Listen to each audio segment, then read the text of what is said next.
I do call him Black Jesus. Exactly. Yep. But I will never call him that. That's disgusting. If you eat, No. if you eat Hershey's bar for fun, you like golf balls in your mouth. Really weird. So, I'm a really simple guy when it comes to women. What is wrong with you? I ask myself that every day. I don't know what the hell happened from the series before to the series with the Celtics. It's my biggest conversation, and I hope we go viral with this one. Princess in the Frog. You're drunk. You should not be I'm drinking. drunk? You should not be drinking this early in the day, bro. Buddy, I still got 30 minutes. I start drinking.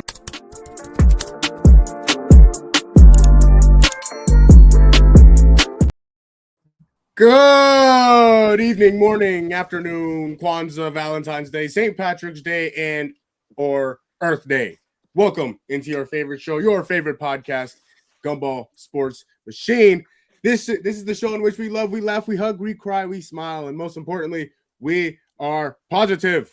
I'm your host, Jamal Gumo, aka Gumball, aka Mr. You Know Gumo, and this man to the left of me is my dog, my boy David Largo, D-Lo, aka Flip Salas, aka co-host. D-Lo is in the building. David Largo, you look fantastic. You look absolutely beautiful. How are you doing?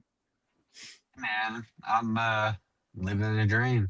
You know what they say? Not my dream. No, but, not. Hey, somebody's dream. Somebody's dream. Hey, you know what? And I like it, dude. We got to put that on a t-shirt. You know what I mean? Not living my dream, but somebody's dream. Exactly. Yeah. Hey, listen. Living the dream on the front, somebody else's dream on the back. Yeah. Moneymaker. Moneymaker. You know what I mean? Infinite. A $2,000 Gucci shirt right there. Boom. 2,000. More like 20,000. You know what I mean? Hey, that's a wise Hey, statement all I'm coming from saying, a wise man. if you're Cool Guy Mall over here supporting and promoting, I bet they would. You know. Hey, you know what? No. Dude, when I look at you, D-Lo, I look at $1 million. You know what I mean? Butter me up and call me Betty Crocker. You know Hey, what I Betty mean? Crocker, how you feeling? You know, good morning. Yeah, Good morning to you. good morning to you, brother. You know what I'm saying? Happy Kwanzaa. D-Lo, how's the weekend? Hey, man, it was a good weekend, full of March Madness. Oh, Emphasis talking- on the madness. you're talking about music to my ears. Is that what you're talking about? That's exactly what I'm talking about. Yep. You know, D-Lo, what about we start there? What do you think we start there? Do it. March Madness has been just that. It's been madness. There's been great games all over the place, up and down the bracket. Speaking of brackets, mine busted like a volcano on a Thursday afternoon at 3:57. You know what I mean? Dylan? It's Bracket one of was those- busted in the first day. Yeah. Was yours? Yeah, I took BYU in my bracket. You know what? I also did. You know, this is not looking very. It's not very looking very positive for us in terms of No, it's our not. brackets. Yeah, well, D-Lo, I took Florida. And the thing is, not only did I take Florida, D-Lo, I took Florida to lose to U of A in the national championship. And, you know, they lost to Iowa in the round of 32. Yep, and they sure did. And So- you shouldn't have had them going that far anyway. No. If I forgot that Walter Clayton didn't play for that basketball team anymore, that's probably one of the things I should have thought about when making my bracket. But you know what? We're here, and we're here to talk about it. We're here to talk about the sadness and how I should never make another bracket ever again. D-Lo, Never. there's been a bunch of games. There's been a bunch of close games, and there's been teams there's been a few upsets. You know, unfortunately, I don't know how many more upsets we're going to see throughout the tournaments, you know, for the future because of NIL and such. But what are the games that have stood out to you so far in terms of just your favorite games of the tournament? That's a loaded question, dude, because there's so many good games. Yeah. So I'm just gonna go day by day, and I'm gonna just give you my thoughts.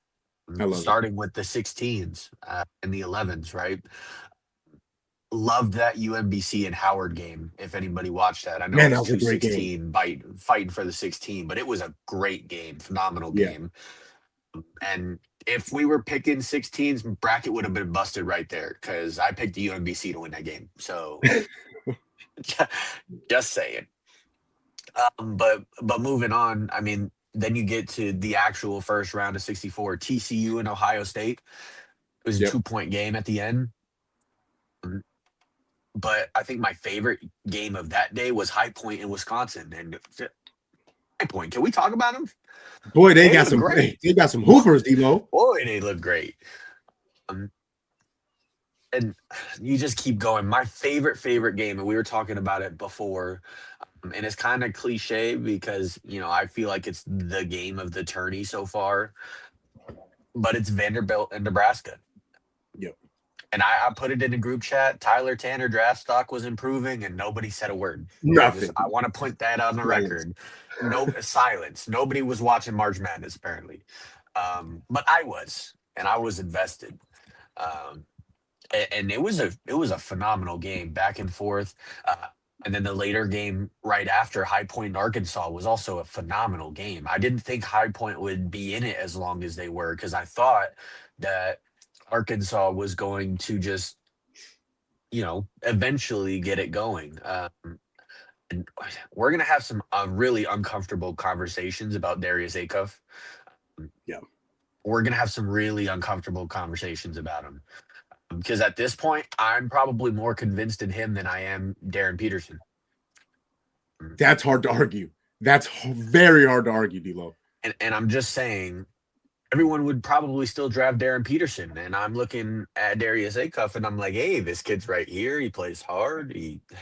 But yeah, definitely that Vanderbilt-Nebraska game, coming down to that final shot, which should have went in. It should have went in, but physics sucks, and I'm just gonna say that. I mean, it hit every part, not even of the rim, every part of the basket. It went off the glass, and then it touched every part of the rim, and then every part of the rim. But yeah, I'm super impressed with Tyler Tanner's game. I saw mock drafts projecting him second round, but after his March Madness performances, I think that he will slide into the first round, maybe late 20s or mid 20s. And I think that he can be a legit hooper for a team. He gives off combo guard, which I really like. There's not a whole lot of combo guard in the NBA anymore.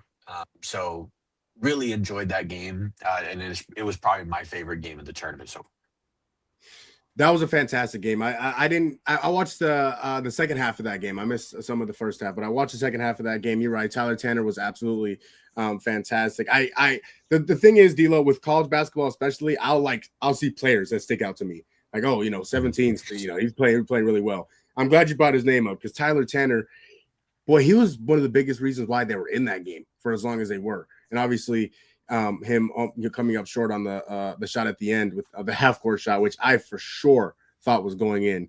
That was a fantastic game. D'Lo, I was talking to you a little bit before the show about the Kentucky and Santa Clara game. It's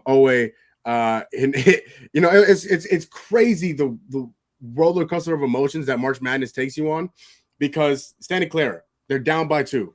You know what I'm saying? Or no, they're a tie game. And Santa Clara comes down, they hit a 3 with 2.4 seconds left. Oh, my God.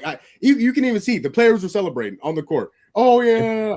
Owe gets the ball, brings the ball back down the court, and hits it from 35 off the glass to go to overtime. And Kentucky kind of takes over in overtime. And that's what we love about March Madness so far. You know what I'm saying? As much as we do. The controversy with the timeout, you think they should have been granted the timeout? Oh, man. I saw that they were calling it. And in real time, I'm watching the game. I'm like, oh my God, why is Kentucky not calling a timeout? Like, I was like, okay, well, keep going. And because the thing is, D'Lo, and this is the difference between college and NBA, as you know this, a timeout at the end of the game does not move the ball up to half court or to the other side of the court. So you still have to go the full length of the court with however many seconds is left. And but Santa Clara was trying to call it. Really? After they made the shot? After they had made the shot, because they were all celebrating, and coach wanted them to get back on defense, and obviously they weren't. So he was trying to get the timeout to, calm them down so they could play defense. And it's tough because they got the ball in so quickly, though. They did. Kentucky did. And they did. And in a moment like that, it's tough because you're thinking, okay, Santa Clara hits a shot. Kentucky is probably going to try and call a timeout. And so I can't imagine there's too much attention being paid to the Santa Clara bench because of the shot that they just hit. Now, should they have probably been granted the timeout? I'd probably say so. But it made for good drama, and it made for a great ending. Kentucky, Santa Clara, that was probably my favorite game of the tournament. You mentioned TCU and Ohio State. That was another great game. High Point, Wisconsin. One of those upsets that one of those few upsets that we actually do see every so now and often. So I mean, but D'Lo, there are other games. You just got St. John's and Kansas was a 2-point game. St. John's was up a majority of that game too. They were up by like 10 with like 8 minutes left, and that Kansas came back. Yeah, Iowa, Florida, another great game. Yeah, the game winner. We gotta talk about it. I've been hating on Florida this whole time. Glad to see them lose. That was rough. One of the weakest 1 seeds going into the tourney. Yeah, and especially the bracket that they got, the side of the bracket that they got put into. But I even bring up a good. I mean, St. John's. I think I have to take a look at my bracket, but I think I had them getting to the Sweet 16 because Rick Pitino.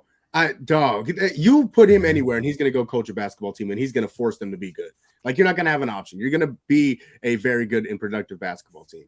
And St. John's is exactly that. And Kansas they just didn't have enough, whatever it is. They just didn't have enough to go out and beat St. John's. Even though they were the higher seed technically. And Darren Peterson, he looked okay. He wasn't, I don't think he really stood out. I don't think he really jumped off the screen too much, to me at least.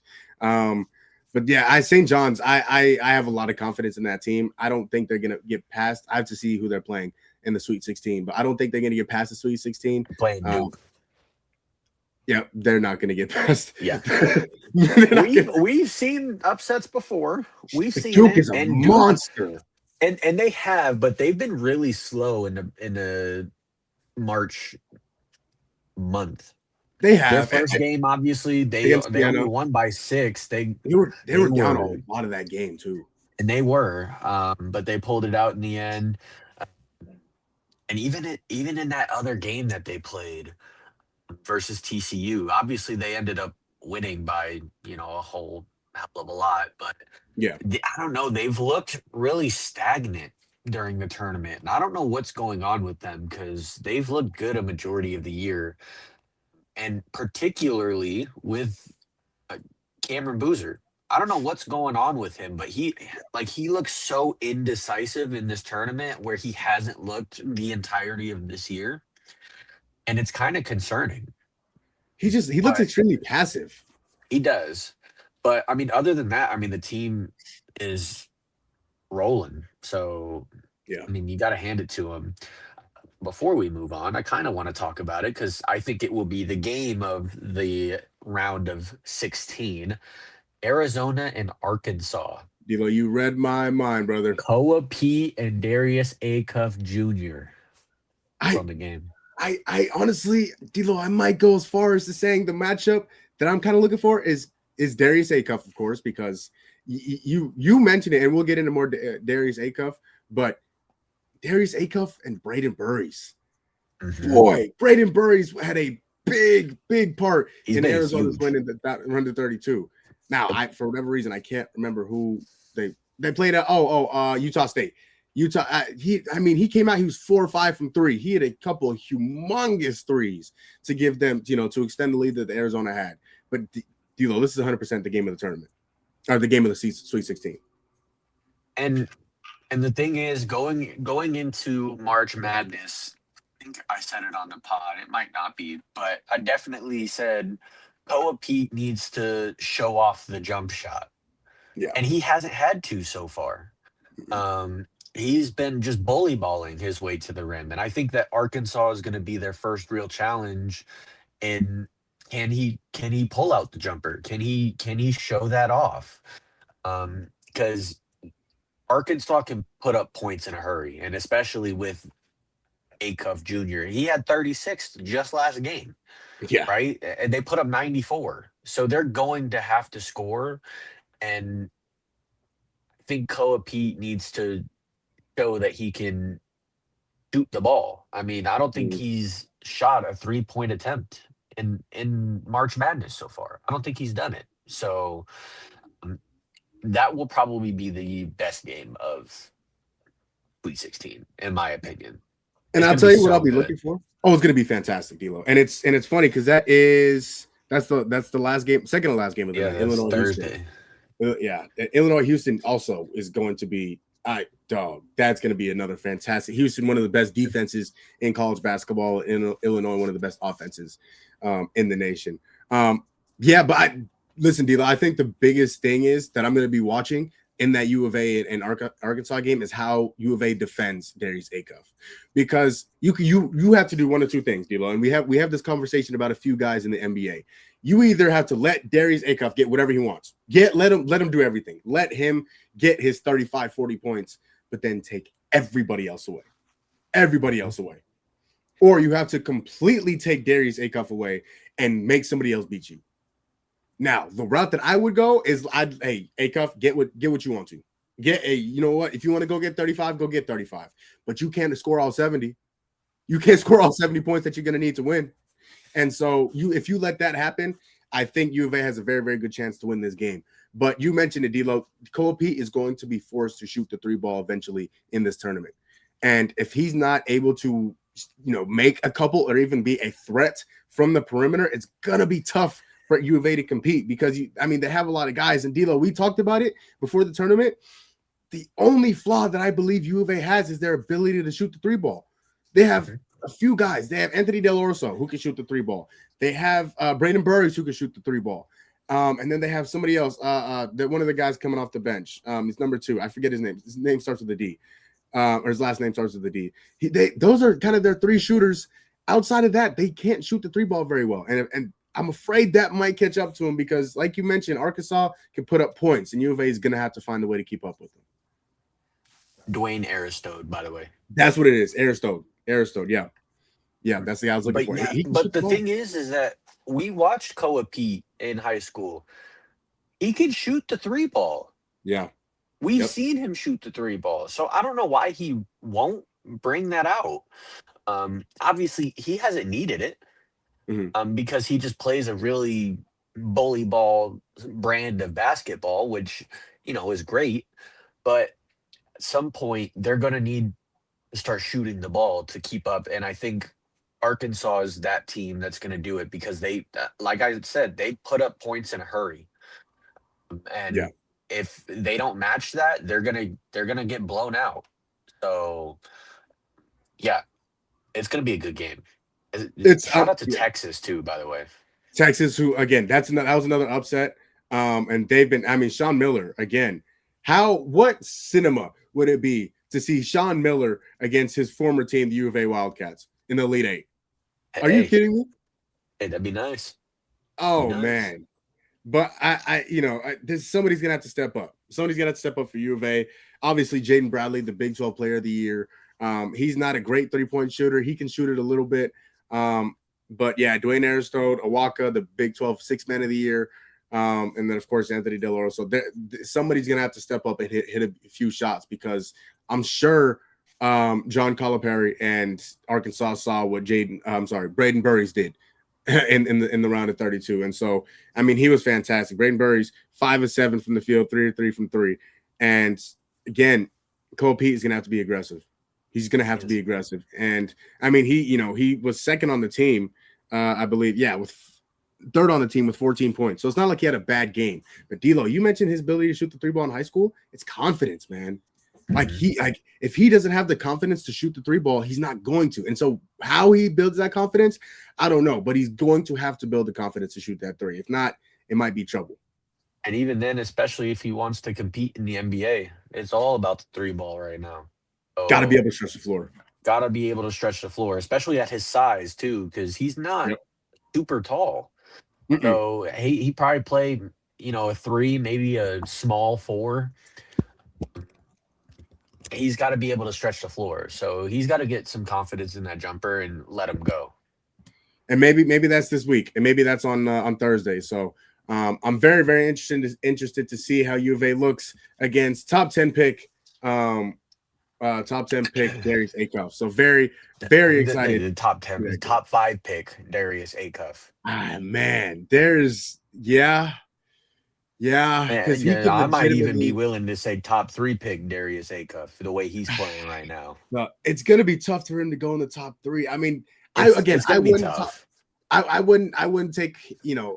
Darren Peterson obviously is in that conversation. AJ DeBansa, JT Toppin before he tore his ACL. By the way, AJ DeBanson might have solidified number 1 pick with that performance that he had. Yeah, I know they 35. lost. But that game wasn't on him. No, he did everything he possibly could to win that game, and that's where the depth comes in. BYU is not. They don't have too much depth on that team, so that hurt to see them losing to Texas because we are very big AJ DeBansa fans, and so we think he's going to be very good in the league. But I think right now, if I had the number 1 overall pick, that'd be who I take.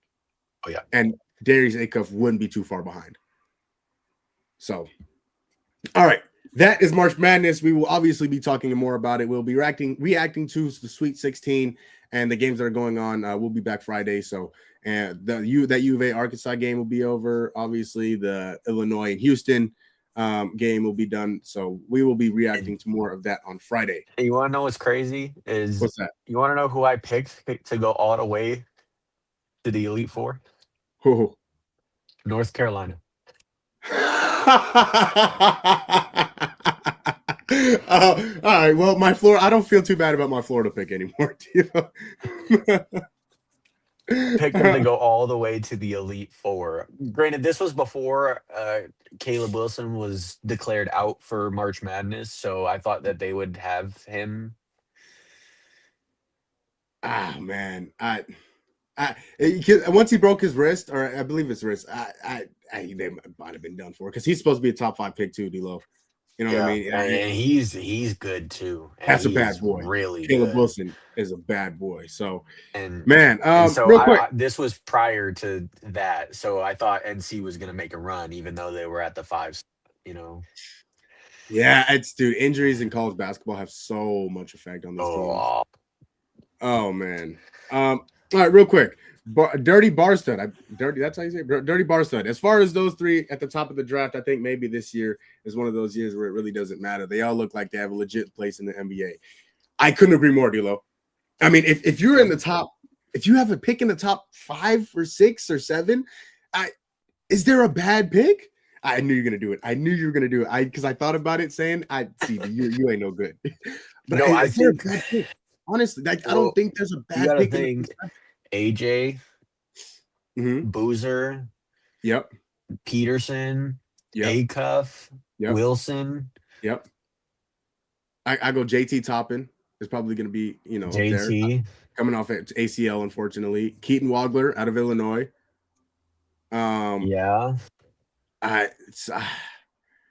There's some bad dudes. Yeah, in this there's draft. 7.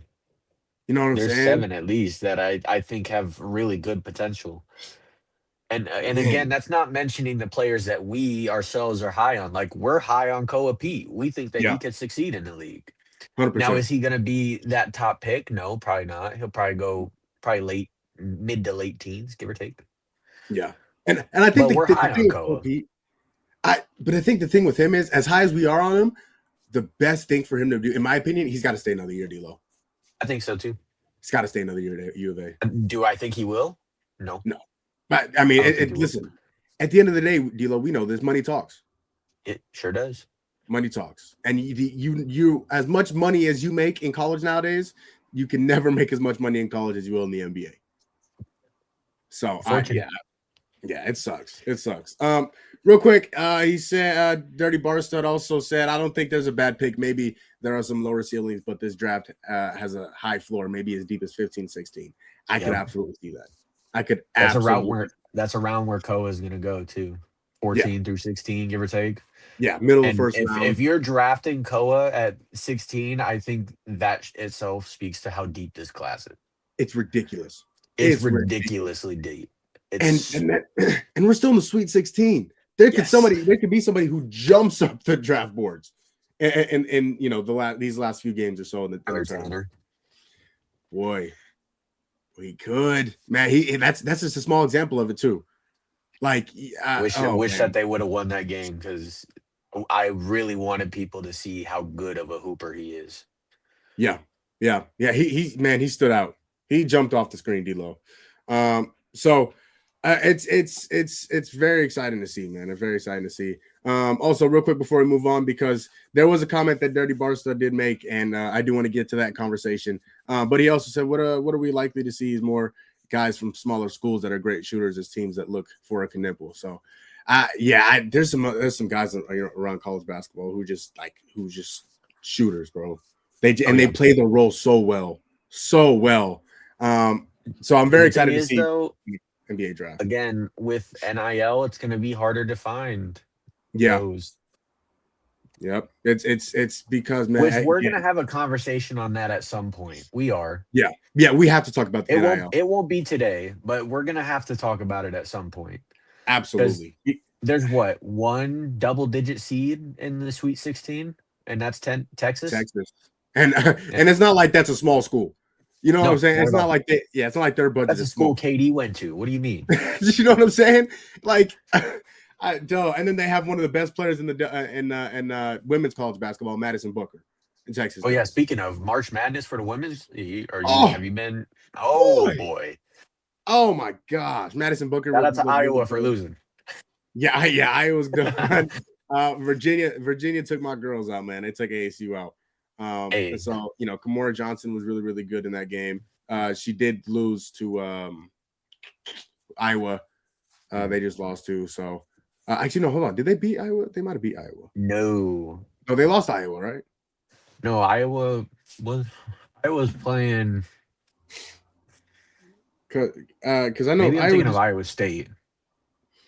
It might be, but man, I know I'm with you though. The women's bracket is also fantastic. I can't think of it off the top of my head, but I've been watching it in like lunch breaks at school, or at school at work.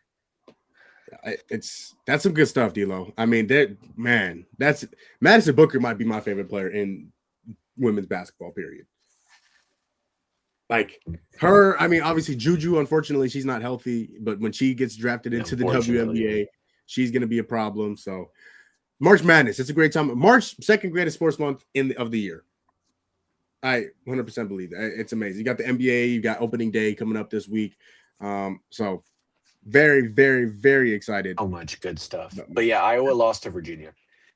So Virginia did beat them. So yeah, Kamora Johnson can play, D'Lo. Kamora Johnson for Virginia. She's nice, man.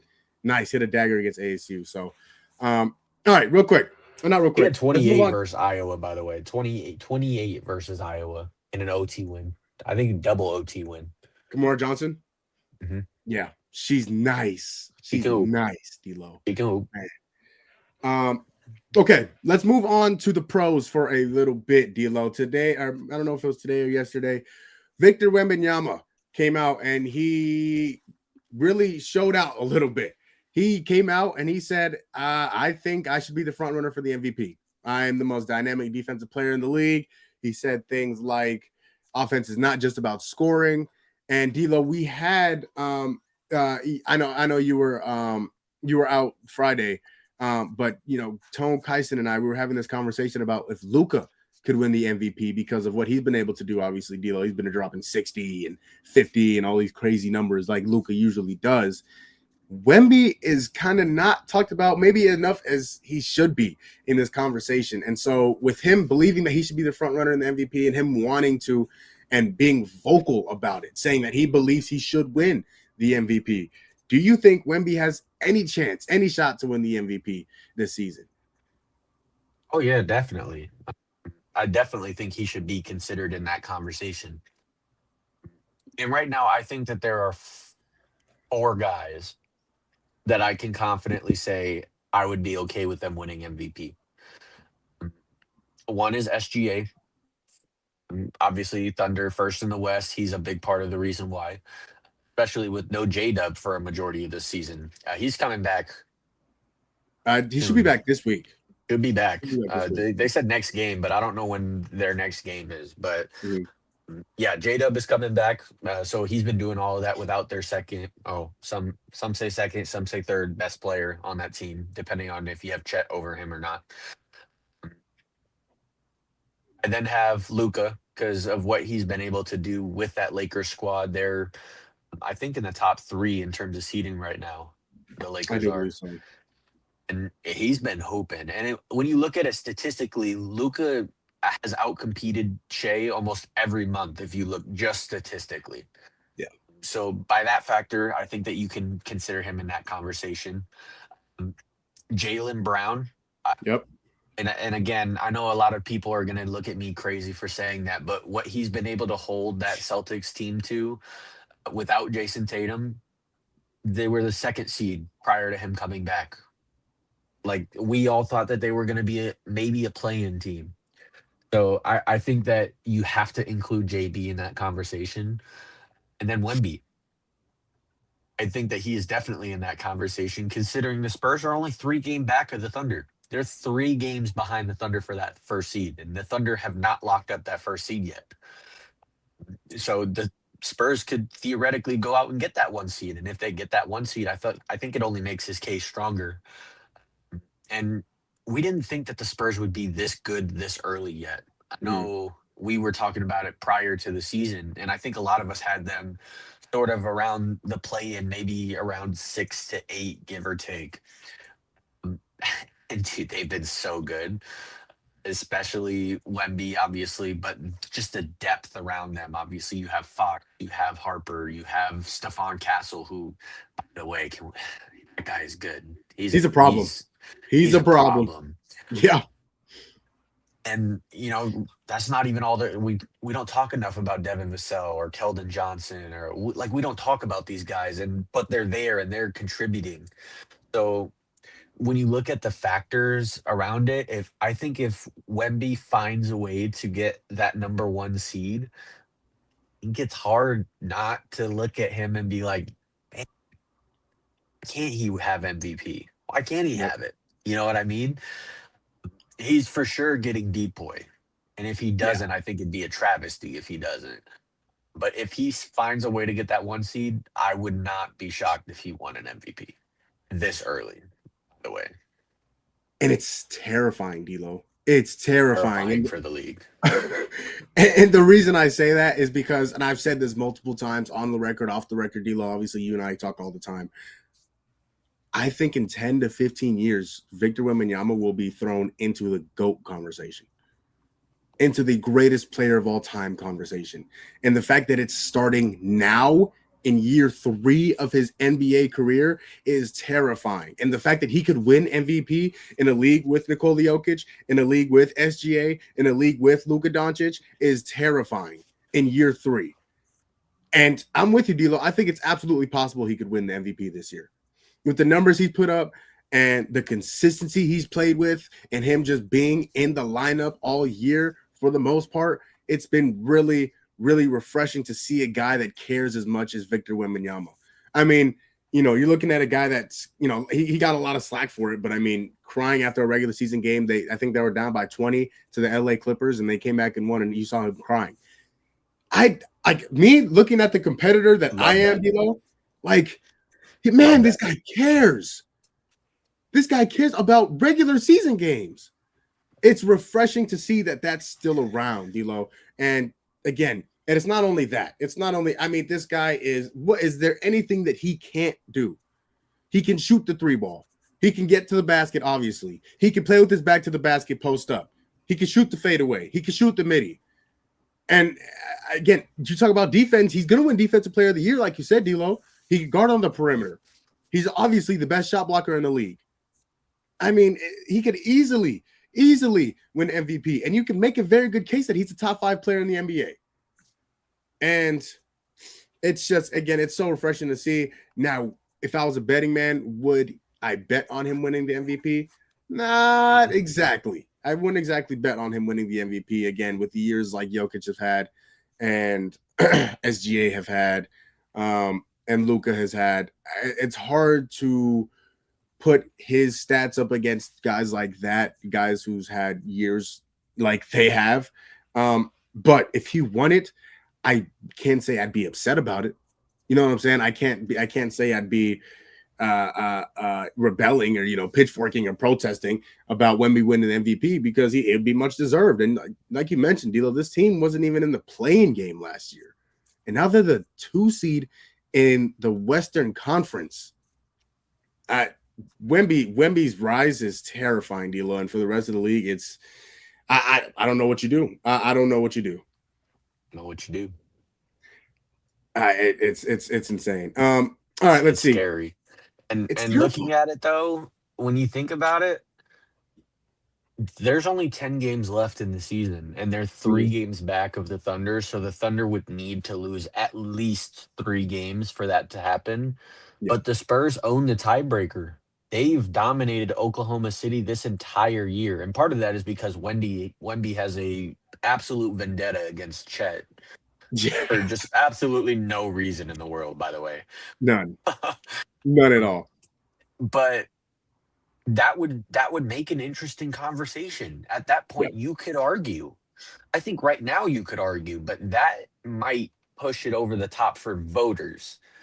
Obviously, you can argue it now, but I think they would still give it elsewhere. If this does happen, that's another layer. It'd be hard. It'd be hard to look and say, that guy, the MVP.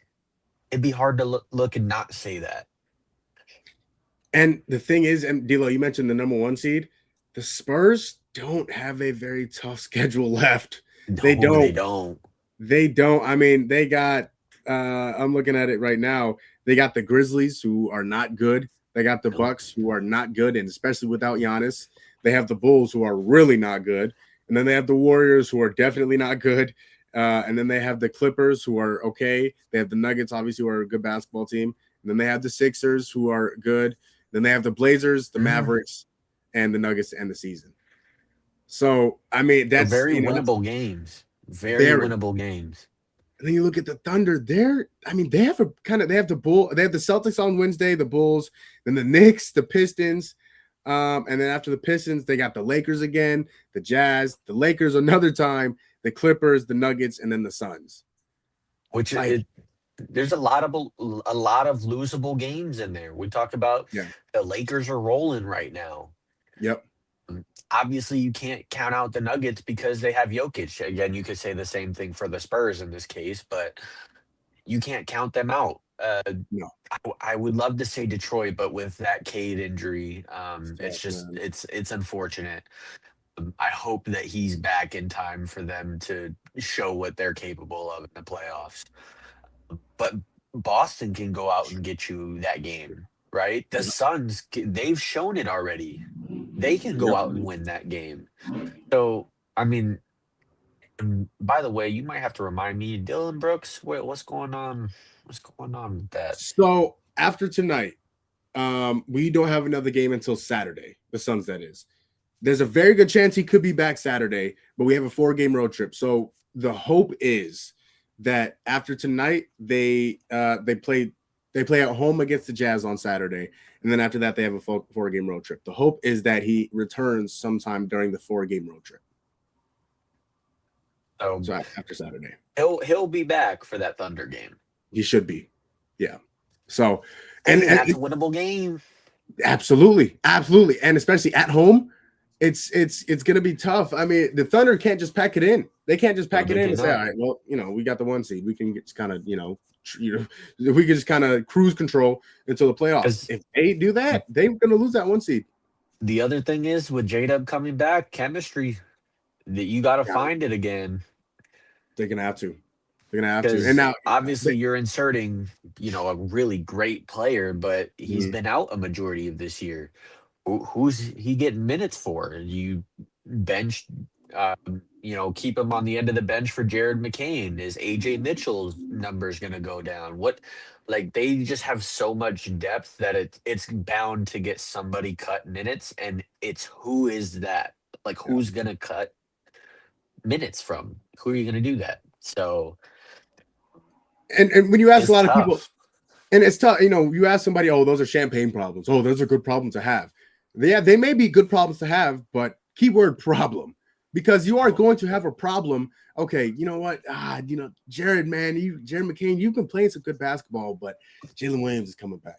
Casey Wallace, you've been our best, one of our best defenders all year. But Jalen Williams is coming back. J-Dub's coming back, man. You're gonna have to sit down. Like it's Caruso. Caruso. You know what I'm saying? AJ Mitchell, the rookie that's been really good. Hey, AJ, you've been really good all year. J-Dub's coming back. You know what? You go from 18 minutes to 7. Like it's gonna be tough.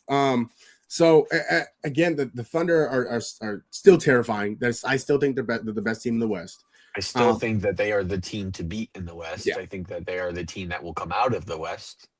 Absolutely. And I think the thing is with them too is obviously a lot of people are talking about their experience. You know, they're not a very experienced basketball teams in terms of I'm tired playoffs. of hearing that. They won a chip last year.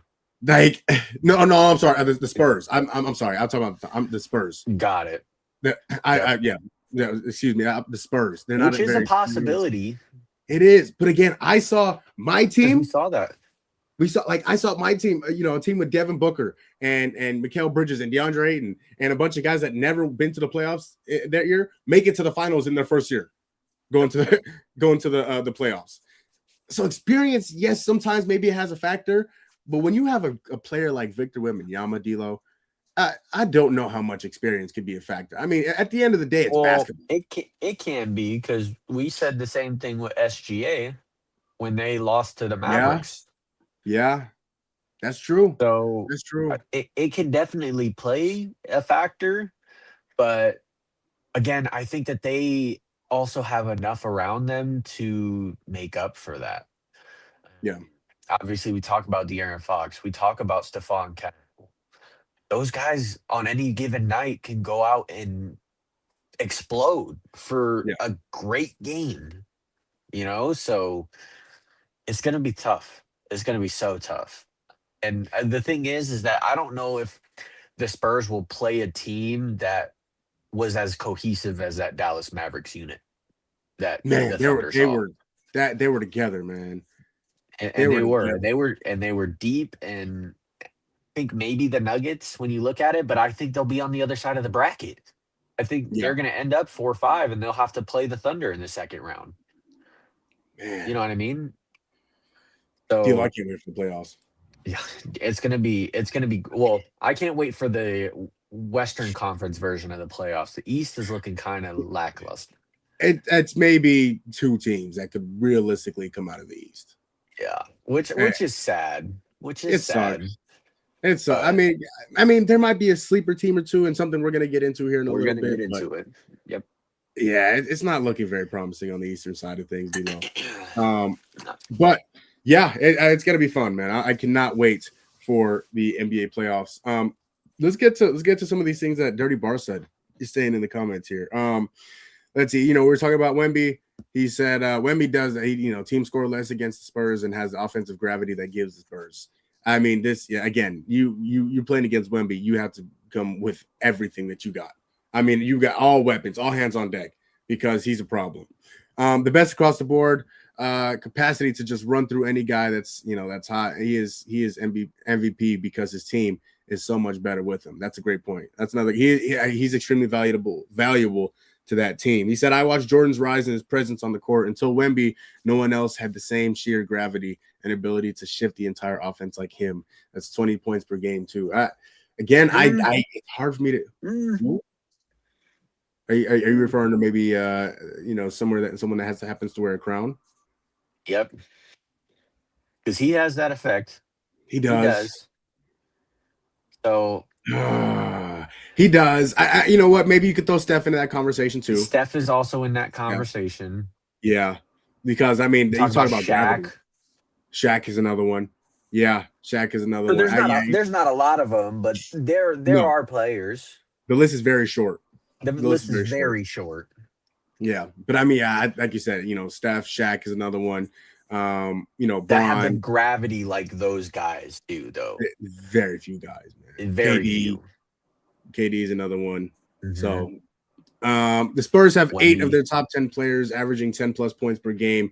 That depth is created by Wemby's gravity, and that makes them a legit championship contender. Great point. It's a great point. Great point. I don't know if I'd throw them into the legitimate championship contention spot yet. No, I could be wrong. We'll I could have be to very see. wrong. We need to see what they perform like in the playoffs Mhm. first before we can throw them in that category. At least Yes. first round, maybe halfway through the second, we'll see what happens when obviously they face a team with better competition, I should say. Because I mean, realistically though, their first round matchup could be the Suns. Which They're not terrifies me. gonna lay down. You know what I mean? Yeah. They're not. I mean, you got a playoff performer like, I understand the team, obviously, the San Antonio Spurs are better than the Phoenix Suns. But When you look at it, Devin Devin Booker, Booker, man, scares Dylan you a little bit. Brooks he's Yeah. gonna play. He's gonna play hard. Jalen Green, if he can stay healthy, can go Yeah. out and give you 20 points a night. And then you have the others, Colin Gillespie. Shout out to Colin Gillespie, by the way. Shout out Man, to, D'Lo, if he doesn't win Most Improved Player of the Year, I'm gonna riot. I'm I'm gonna just bring out the saying. pitchforks. And there are other guys that we just haven't talked about. Ryan Dunn is still on the team. Yep. Mark Williams. What a pickup that was, by the way. Man. And he's on the shelf right now. Hopefully he'll be back before the end of the regular season. But D'Lo, I keep ragging about this guy. Man, Rasheer Fleming. Yep. Rasheer Fleming is a problem. Mhm. Problem. He can and will be an elite defender in this league. And now that his three ball is starting to come along in his rookie year, D'Lo, I'm not saying he is or will be this guy, but I'm seeing a lot of Kawhi Leonard and Rasheer Fleming. I mean, at least defensively. And he said as much today in his scrum after practice. Rasheer Fleming is going to be a problem. And if he can go up against those elite offensive players and just, don't stop them, but just give them problems. Give them problems. Bother them. Rasheer Fleming is going to be a very, very valuable asset to this team for years to come. Agree. So, oh man, I cannot wait for the NBA playoffs, and it's very exciting. The NBA playoffs are my second favorite playoffs outside of the MLB. So, very, very exciting. Speaking of the NFL, D'Lo, I don't know. Did you see any of the Tom Brady's flag football game? I did. I saw little clips here and there, like Speed keeping up with Devontae Smith, by the way. That was funny.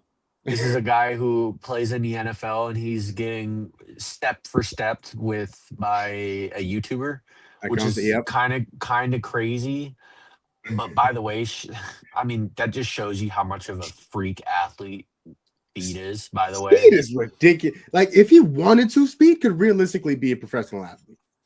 He realistically could, and he would be a runner for sure. He would be in a track and field professional setting. Man, and he's a content creator. Yeah, it's insane. And one of, if not the biggest in the world, by the way. Yeah, Speed is he's fun, man. Yeah, he's crazy. But no, there was, and then I saw Tom Brady getting into it with Jake Paul. Logan. Or was it Logan. Jake or Logan? Logan. Yep, it was one of the two. Yeah. Yeah, and I saw that. But as for the game itself, didn't see a whole lot of it. So I'm glad you saw some clips. And real quick before we get to that, real quick, Chris, Zippo? Is it? Chris said, when the Spurs go to the finals, please do a live stream to move the goalposts and say they won't win a ring. Then when they win a ring, do another live stream to say that they can't go back to back. Listen, it's not that okay. I don't it's have not that we're problem. hating. Yeah, well, a little bit. The Spurs, I don't like the Spurs very much. Do I think that the Spurs could win a championship this year? Yes. Yeah. Now, do I think that I would put them in legit championship contention right now? No. I wouldn't, because again, experience, while this is Wemby, it does matter, at least for the other guys. Stephon Castle's never been in a playoff series. De'Aaron Fox has only been in one. Devin Vassell. It matters. Playoff basketball is a different brand of basketball, and it matters. So until I see them play and perform in the playoffs, I just don't know if I can put them in that convo yet. And again, I'm saying this, I think that the Spurs could go out and win a championship. Based on what I've seen in the regular season, I think that they could do it if the cards align. But if I was a betting man and I had to bet on specific teams to come out of the West, I don't think that they would be my first two picks. No, I I mean, I don't think they would. and D'Lo, you bring up a very good point because you say that, okay, do I think they can win a championship? Yes. I Yes. do believe that the Spurs can win a championship this year. Do I think they have a better chance to win a championship than the Oklahoma City Thunder? No. Do I think they have a better chance to win a championship than the Boston Celtics? No. Do I think they have a better chance to win the championship than the Denver Nuggets? No. We can have a conversation, but no, they have experience. When you look at it, Jamal best player in the Murray, world. Aaron Gordon, they have the best player in the world, Nikola Yeah. Jokic. By the way, Aaron Gordon needs to come back healthy. That team is really bad defensively without him. Just saying. Yeah. Really bad defensively without him. And they got my boys tonight. Actually, I got the game on here on the TV behind all the setup. So I'm a little worried. And I'm just saying, when Aaron Gordon is on the team, they have a defensive rating of 109. Yeah, And I'm just saying it's one of the best in the league. He's such a So, fun piece. He's such an impact player. He's Yeah. such an impact player. They need him back, that's what I'm. Yeah. But when they do, I would trust Denver more than I would trust the Spurs right now. 100%. 100%. Now, here's okay, hold on. He also said that they had so much experience that they won another ring. Oh, who's he referring? Oh, the Nuggets. The Nuggets. Mhm. Okay. Understood. But at the same time, he's in the league with the Oklahoma City Thunder. And he's in the league with the Boston Celtics. Mhm. And again, Jokic can only do so much. And yeah, hold on. Yes. Yeah, Nikola Jokic is the best player in the world. Nikola Jokic is still the best player in the world. There's nobody better than Nikola Jokic living right now at the game of basketball. It's not. It's not. Chris doesn't like. It's okay. You know what? We can. And it's crazy. We can agree to disagree. We absolutely can. But Put who's the best player in the NBA? Yeah, who is the best player? Who's that? So, like the only person I want to know the thought. Please, Chris, because the only person I would be willing to have a conversation with that's better than Jokic right now. That's the only person. Only person.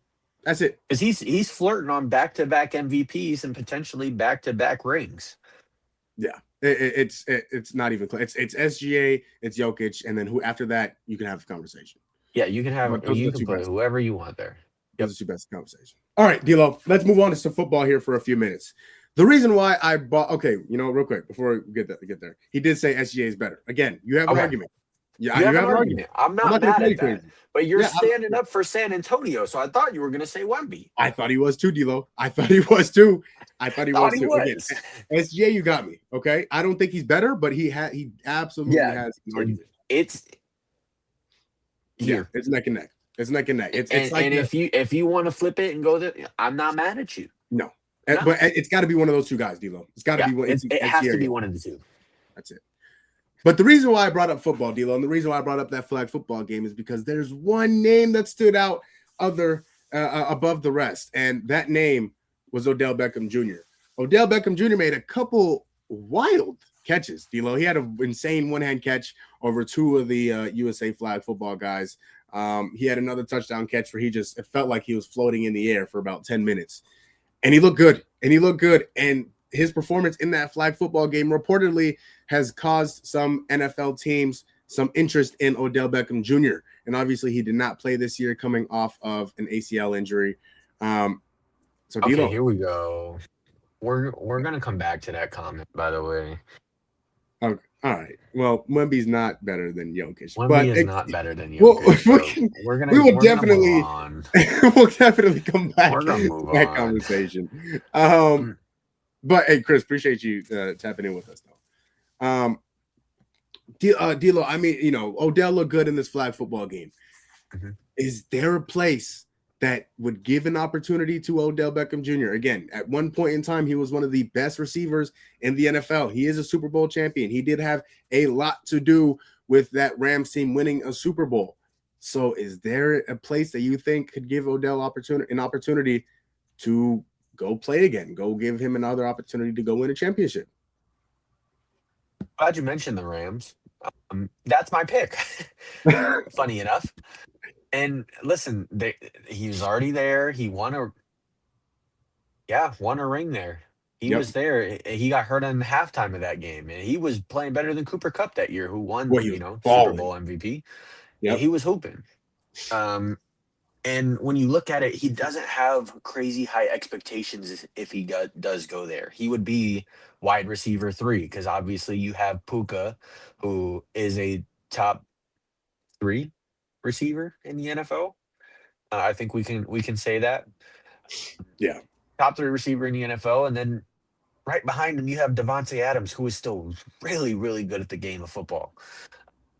And so there wouldn't be a whole lot of pressure for him. He would just be the third receiver, and he would get slotted with the third guy, and he would go out and make plays. And obviously he has the connection with Matt Stafford already. So I think just in terms of fit, and if he really wants to revive a career, well, obviously not to what it was, but if he wants to play at a high level of football and again go out and potentially have the chance to win a ring, I don't know if you get much better than the Rams right now.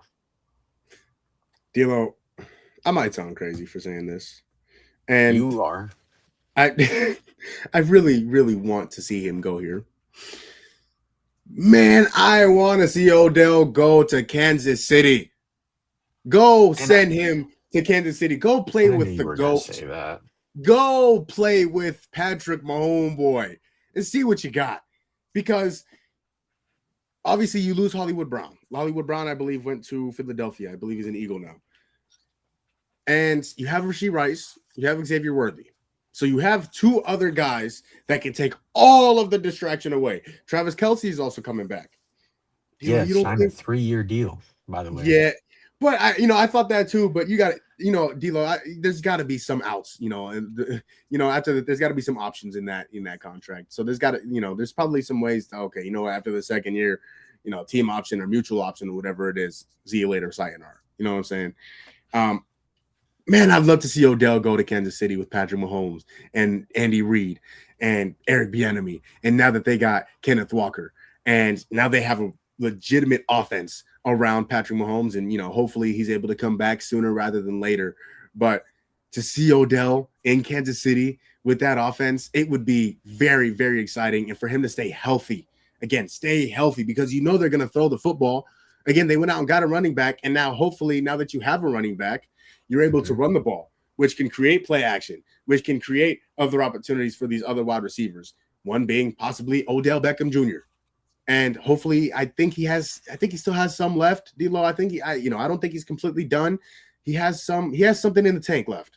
And I think Kansas City would be a great spot for him, D'Lo. I would love to see Odell with Patrick Mahomes, especially, down in the red zone. Hey, Odell, just go up and get it. Go up and get it. I'm going to throw it up. And, your best guy is my best guy. Go up and get it. And I think Odell in Kansas City would be really fun, D'Lo. That's kind of where I'm leaning. So Glad you think so, but I think Tyreek Hill has a better ability of going back to Kansas City. But Tyreek Hill might not be ready until like halfway through the season. If even that. I mean, you saw the injury that Tank Dell suffered, right? And obviously he couldn't even dream about seeing the field last year. And Odell, he's been off. He's coming off a torn ACL, but also he's been injured for a longer amount of a time. Maybe that's what I'm looking to say. And he could be more ready than Tyreek Hill is by the start of the season, by training camp. You know what I'm saying? It could be one of those things. So that's where are you willing to wait for Tyreek Hill to come back and be ready to see if he can be the guy that he once was? Or are you going to take that risk with Odell and say, hey, you know what? This guy was really good at one point in time. He's fresh. It's been a year or two since he's played NFL football. Maybe he's ready to come in and have an impact immediately. Maybe. I guess it kind of depends. I mean, I feel like you're going to get the same what ifs with both guys. So why not Mm. get the guy that you know has already been there and it already works, at least from a player side, Okay. like from a organization to player standpoint. Like Tyreek Hill wasn't a problem in Kansas City. He just happened Yeah. to want to leave and go somewhere where he was going to get paid. Yeah. Yeah. It's tough. And, hopefully Odell gets that opportunity. Now, again, I'm as much as I would love to see him in Kansas City, I want him more so to get an opportunity somewhere. And I think Be happy I with think it. he will. I think he will. I think he All will right. too. That was Odell. Hopefully, we're not talking much football these days, but I did see Odell, and I did watch a little bit of that game on Saturday. I do believe that game was. So saw a little bit of that flag football game. It was fun to watch. Wasn't Also, crazy. shout out to former Arizona Cardinal Christian Kirk signing with the boys team. Yeah, D-Lo. Yeah, you went from no weapons to holy. You know what I'm saying? And there's one weapon who could be a really good receiver in this league, and he wants to not play for our team. So No, Brandon Ayuk has declared his divorce with the 49ers. And so it's only a matter of time yeah, before they separate. and he'll get released. Yeah. It's not looking like he's got any value. Because the problem is, the 49ers have no leverage if they wanted to trade him. Nope. They have no leverage. They know Ayuk wants out. Teams know Ayuk wants out. And the only leverage you would have is, okay, if say there's a certain team that really, really, really, really, really wants Ayuk. Okay, well, what are you willing to give up? All right, well, we don't want to give that up. All right, well, we'll just release him, and then any team could go get him, and you won't have the opportunity to get him. Yep. That's the only leverage that they have.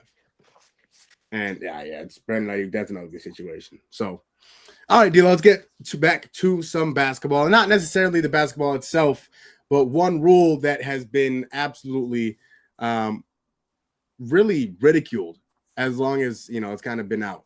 The 65-game rule, D-Lo. Obviously, the NBA, Adam Silver and company came out with a 65-game rule, which means that you have to play at least 65 games to be eligible for any of the postseason awards, whether it's MVP, whether it's Sixth Man of the Year, whether it's All NBA, whether it's whatever the case may be, any postseason awards. Now, obviously, there's a lot of guys that may not get that opportunity. Now, Cade Cunningham now will not get that opportunity to be an All NBA guy or MVP. Nikola Jokic is almost, he may not get the opportunity if he misses a few more games. SGA, the same thing. Luka Doncic, the same thing. LeBron is he's not eligible for any of those awards because of the 65-game rule. D'Lo, how do you feel about the 65-game rule, and do you believe that it needs to change? It does. And it does. What for? I don't know. I don't know if there's any award that you can really keep it for. And I guess it really just depends. When you look at it, all NBA teams is really the big one, because you have to make an all NBA team to be eligible for a supermax extension. And that is going to hurt a lot of guys in making money in the league, because they're not like Cade, for example. He can't go out and get a supermax right now because he didn't make an all NBA team. It is what it is. That sucks. He would have been all NBA first team. Now here we are. And so when you look at it, there's going to be a guy that is undeserving of an all-NBA team that will then make the all-NBA team just because another guy who was more deserving just happened to get injured and play less games. And I think that's where the rule should probably be changed. If you're sitting because of rest or load management, that should tick against that clock. I think that they should change it to the NBA has a 10-game rule where if you rest or sit more than 10 games, then you should be disqualified. But if you get injured, that's not your fault. It's not your fault that you're hurt or that Cade has a collapsed lung or Shea has a bruised abdominal, or you know, Wemby rolls his ankle, like whatever the case may be. That's not their fault that that happened, and then they're getting punished for it. So I think that there needs to be a stipulation on what games can count towards that rule and what games cannot. Because obviously, this rule was implied for mainly Kawhi Leonard and Anthony Davis, who were sitting out of games intentionally. Yeah. And when you look at it from that perspective, I understand that. You want to penalize those guys and not give them these benefits that come, because obviously there are also clauses in the contract. If you make an all NBA team, you get this bonus, right? Penalizing guys for that, I think makes sense. But penalizing guys because they got hurt makes no sense to me. Another one, suspension. Like Paul George, his suspension should count towards this rule, because obviously that was his fault. He did that. Yeah. Now, if he was injured, it would be a different story, in my opinion. If he, rolled an ankle and missed however many games because of an ankle sprain, not his fault. He landed on a guy's foot wrong, and now you're going to take away this opportunity because of this stupid rule. So, yeah, I think it needs to change. I don't have a problem with the idea of the rule, but I think the stipulations behind it are what need to change, not the rule being there itself. I do agree with a lot of what you said, Dilo. I do think the rule needs to change. But I don't think it should drastically change, because like you said, the idea of the rule. Okay, you know what? There are people paying their good hard-earned money to come see these NBA superstars play. Okay, well, 2 hours before the game, Giannis is out, Anthony Davis is out, Paul George is out, LeBron is sitting out, Luka's sitting out. That's not what we want to see. We want to see the best basketball players play when we get the opportunity to see them play. So again, the rule needs to change. But the idea is there. I think the 65 games, I think it's too much. Now, if you drop it to 55, somewhere between 55 and 60, maybe somewhere between 50 and 60, I think that would kind of be the sweet spot for it, because like you said, anything can happen. Somebody can roll an ankle. Somebody could get a collapsed lung. Somebody, could hurt their wrist. Somebody could, whatever, that you don't know what could happen. And so that takes away opportunities from guys like Cade Cunningham, who would be eligible for a Supermax contract if he were to make an All-NBA team. And he's not going to get that opportunity because of an injury and this 65-game rule. So, again, maybe lessen the games to where, okay, you know what? We understand anything can happen. And so the 17-game window for you to miss is probably a little bit too small, because, it's still a long season. It's an 82-game season. So anything can happen throughout that season. But if you minimize the games a little bit, if you drop it to, again, somewhere between 50 and 60 games, now with if there's a discussion that can be had there, fine. But I do think it needs to change, because it is, Dilo, you really hit the nail on the head, or the hammer on the nail, whatever the saying is, in terms of it's taking away opportunities from guys that deserve these opportunities, specifically Cade Cunningham, because obviously he was going to make an All-NBA team this year. And because of this rule, he's not going to be able to make that All-NBA team, which means he will not get the Supermax contract that he was so obviously going to get from the Detroit Pistons. So that, again, is an interesting conversation, because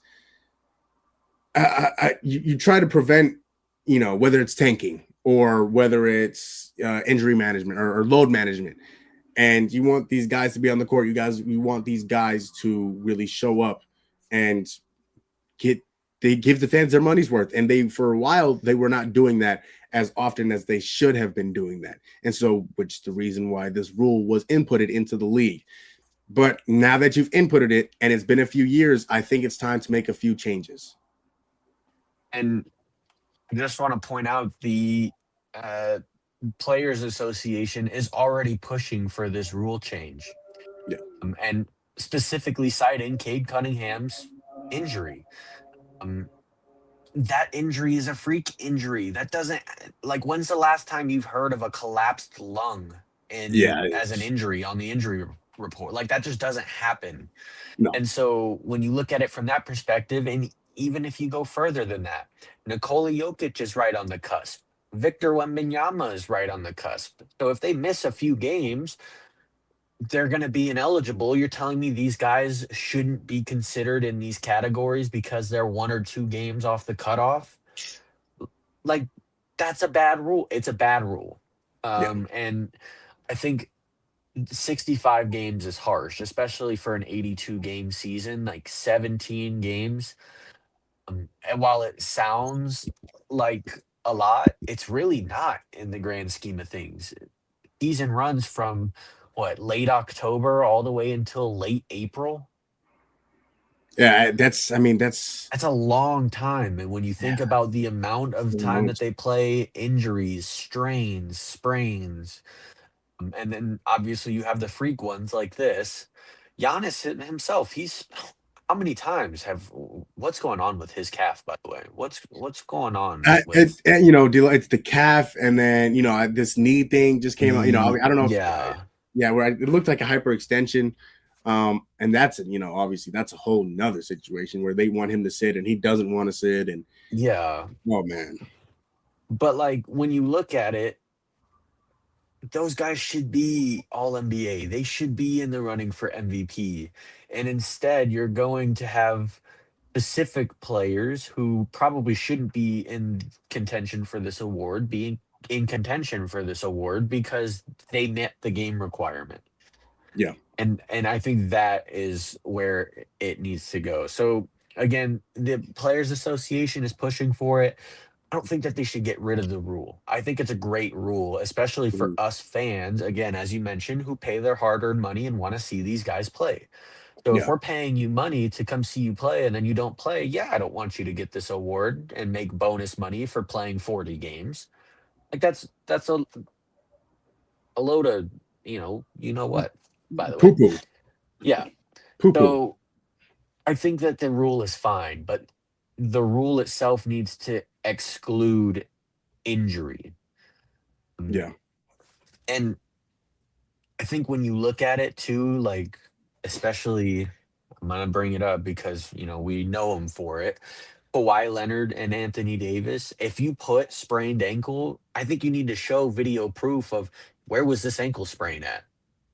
Yeah. What whether was it's that practice in the game. What practice was that in? Because they're recording in practice. We know they're recording in practice. Yeah. So I think that needs to happen in order for them. Like if you're going to list them on the injury report, you need to specify when that happened. Yeah. Because it's crazy. Also, speaking of injury, can we talk about Moses Moody and his knee? Do we see that? I mean, it's terrifying because he was literally just going up for a dunk. Torn patellar ligament. Done. Yeah. His kneecap was in a place that it should not have been. Oh, I don't think it belonged there, Tilo. I don't think it did not. That's not the spot for a kneecap. Let me tell you. There's no reason your knee should be in the plot of your big toe. You know what I mean? Yeah. Like that's not. And let me just say, as a guy studying in the med field, your kneecap does not belong there. Okay. No. Okay. Just a double check. D-Lo, I'm glad that you mentioned that because I wasn't sure. Glad I can put my medical expertise on this situation. Okay, I'm glad. I looked at it, I said, you know what? That doesn't look right. Something doesn't look right there, D-Lo. And people who have never seen kneecaps before, maybe it belongs there. That's true. Hey, you know what? But I'm gonna tell you, it does not go there. So you can confirm that was not where the knee is supposed to be. Not where the knee is supposed to be. Okay. No. I'm glad. You know what? I'm glad that glad we can get that out of the way. Oh man, D-Lo, you brought him up, and his suspension. Paul George is set to return to the court from his suspension, from his PED suspension on Wednesday night for the 76ers. We talked about the Eastern Conference, D-Lo, and we talked about the teams that could possibly compete in the Eastern Conference legitimately to come out of the Eastern Conference and go to the NBA Finals. With Paul George returning to this basketball team, how much of a chance do you give the Sixers to compete in the playoffs with Paul George coming back and hopefully Joel Embiid coming back for the playoffs and Tyrese Maxey whenever he's able to get fully healthy? I don't know. Don't know. They're riddled right now. And we knew this would happen. We Yeah. did. It's the story of the Sixers. Obviously, Joel Embiid and Ben Simmons and these guys just get hurt. They're like the 49ers of the NBA world. There's Yeah. always somebody out. There's always somebody out. Yeah. It's gonna be hard, dude. Because when you look at it, again, it depends on when and if Cade comes back. He's gonna have to come back if the Pistons want a chance to do anything. Because without him, I don't. There are some 8 seeds that could potentially get into the play-in that could upset that Detroit team without Cade. And that's just what it is. But when you look at it, are they better than the Celtics? No. Are they better than the Knicks? No. I don't think so. If they're healthy, can they compete with those teams? Yeah. I would like to think so. I think they've shown me enough from when they were all on the court to say, yeah, they could. And I think when you look at the 3 guys, Paul George, Embiid, and Maxey on the court, and then you also add in VJ Edgecombe, who, by the way, he phenomenal, by the way. Man, he's fun to Phenomenal watch. guy. Fun to watch, D-Lo. And they have other pieces down there. Don't know why they got rid of Jared McCain. Still don't know why they For did nothing. that, For by nothing. the way. But it's not like the roster lacks depth in a way, because obviously they have a Kelly Oubre who's still over there. They have Justin Edwards who's over there. Like, they have names. Andre Drummond, who, by the way, developed a 3-point shot, but Ben Simmons couldn't. Can we He's talk shooting about like that? 38% from 3. Who Like, Ben that Simmons is couldn't develop a 3-ball, but Andre Drummond could. And Oh, then hey. obviously they signed him recently, Campaign. Yep. Like, they have pieces over there, but again, it boils down to health. It really does. So I don't know. I don't think so. If I were a betting man, I would say no, because I just don't think that they will be healthy. And there are a number of teams that I just like better without them being healthy. One of which is the very, very streaky Hawks right now. Yeah. Man, Yep. we want to talk about a team. They got some good pieces over there in ATL. They got, obviously, Yep. they traded for Kuminga, Nikhil Alexander-Walker, Jalen Johnson, the All-Star this year. They got some sneaky pieces over there that could really have an impact and come, play-in or playoff time. Yeah, and so when you look at it, even the Cavs with Donovan Mitchell and James Harden, I think that backcourt alone propels them over the Sixers. So I can't think of a scenario in which they win and in which they are not all healthy. So I think that's what it comes down to. They have to be on the court. And I'll start by saying this, D'Lo. If you mentioned being healthy, if the 76ers have a healthy Joel Embiid, I think they could beat anybody in the East. I agree. I think they could beat anybody in the East. But that's a big old if, D'Lo. That's a big IF. We haven't seen it since his MVP season. We literally haven't seen it. And to that point, D'Lo, I don't know if they're going to be able to compete with any legitimate team in the East, because as much as, we would love to see the big 3, right? D'Lo, this is when Paul George was a free agent. The worst kept secret in sports was Paul George was going to Philly, and he's going to team up with Tyrese Maxey and Joel Embiid, and this was going to be a big 3, the match made in heaven. They were going to compete in the East, and we haven't got to see it yet. We haven't got to see it because of why? Because of health. And that was the scary thing going into this. Paul George has had a lot of injury history over the past few years. Joel Embiid obviously has had a lot of injury history over the length of his career. Now, Tyrese Maxey lately has been, his injury history has kind of piled up. But if this team is healthy, D'Lo, fully healthy, I think they could legitimately compete with any team in the Eastern Conference. I really do believe that. I strongly believe that. But I just don't see it happening, D'Lo. Like you said, I don't see them being healthy in this playoffs as much as I would like to see it. Now, Paul George, maybe, his 25-game suspension was a blessing in disguise. Maybe he gave himself a chance to get healthy, stay healthy, take care of his body, get his body right for this home stretch. Maybe that was the case. And, who knows what's going on with Tyrese Maxey if he's able to get and stay healthy. And obviously we know the big emotional roller coaster that is Joel Embiid in terms of riding that injury wave that he goes on. But I really do believe, D'Lo, if this team is healthy, I don't see I really do believe that they can compete with any team in the Eastern Conference. But I think that if is a little too large for me to be saying that they can beat anybody in the playoffs in the Eastern Conference, as good as they've been this year.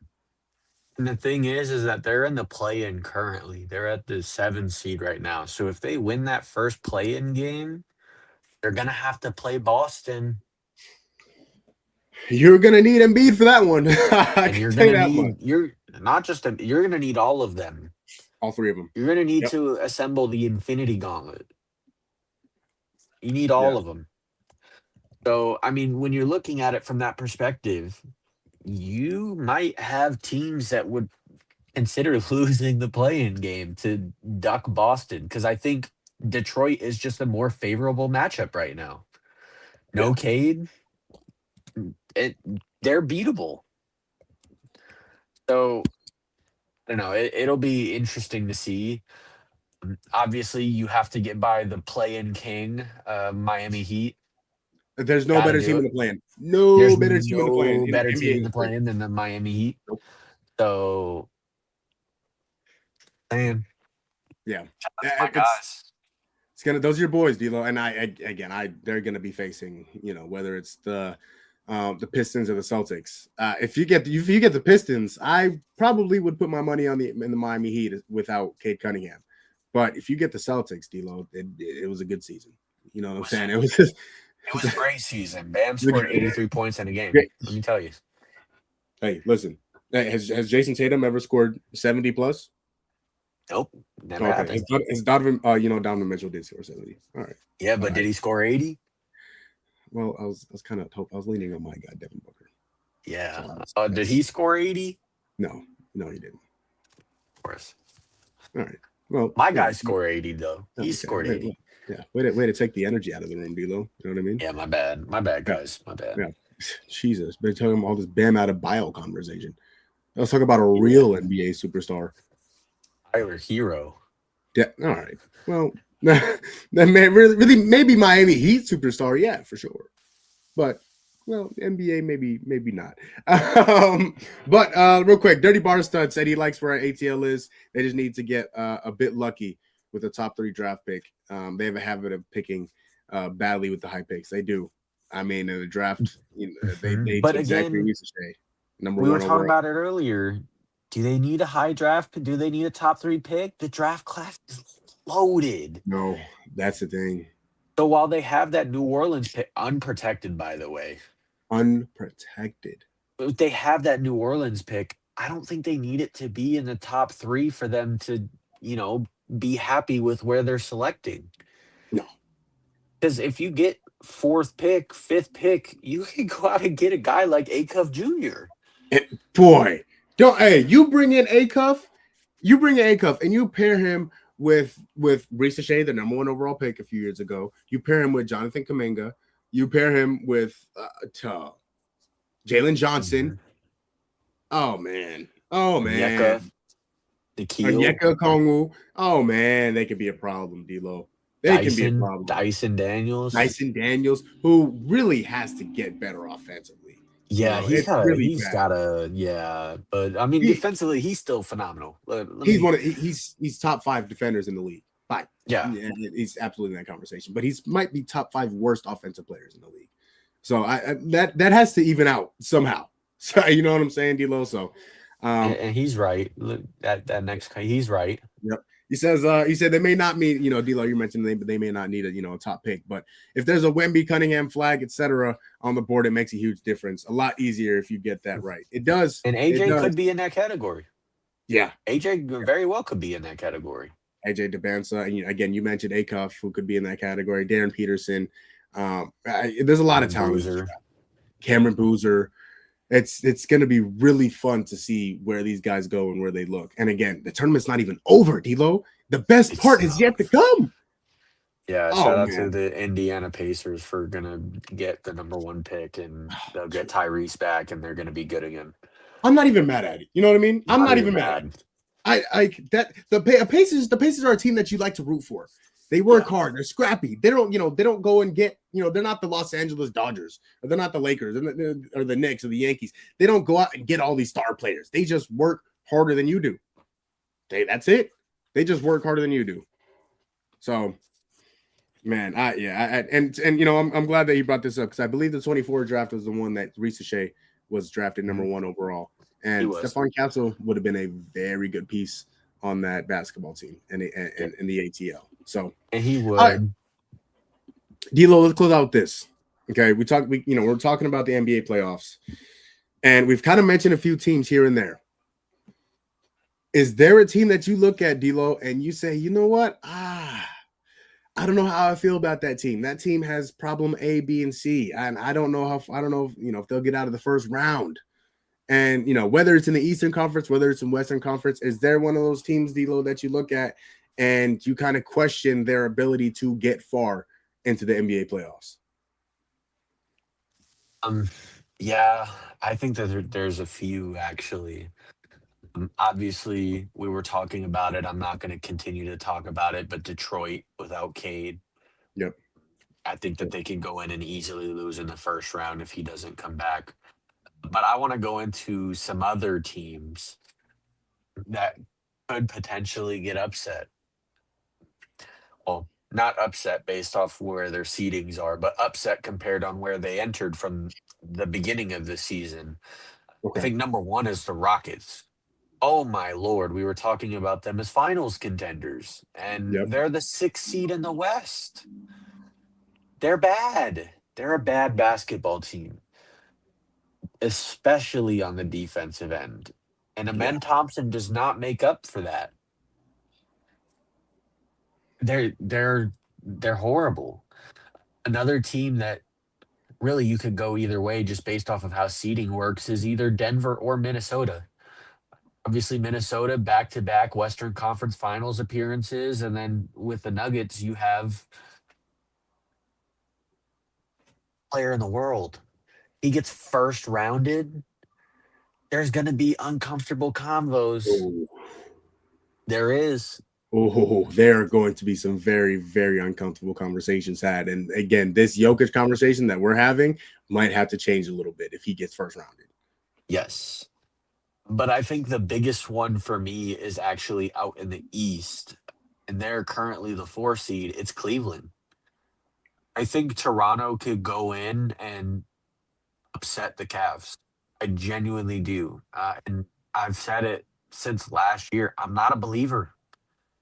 I'm really not a believer in Cleveland. Evan Mobley is stagnant.